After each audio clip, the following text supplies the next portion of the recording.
చాయ్ అందరు తీసుకుంటారు కదా డైలీ. ప్రాబ్లం ఏందంటే మనం ఏం చేస్తాం, చాయ్ చేసుకుంటే చాలా ఓవర్ బాయిల్ చేస్తాం దాన్ని. అవును. పాలు, వాటర్ కలిపేసి ఓవర్ బాయిల్ చేస్తాం.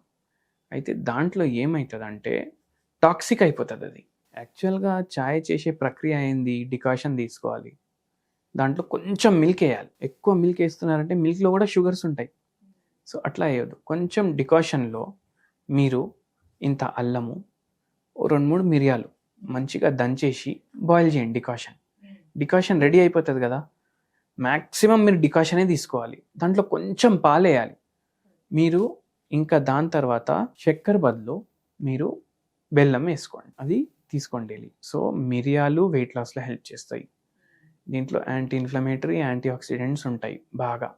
మీరు డికాషన్ ఉంటది కదా! దాంట్లో కూడా యాంటీ ఆక్సిడెంట్స్ ఉంటాయి. ఓకే. సో, ఇవి వెయిట్ లాస్‌లో హెల్ప్ చేస్తాయి. మిరియాలు, అల్లం, డికాషన్ ఇవి రెగ్యులర్ కన్జ్యూమ్ చేయండి.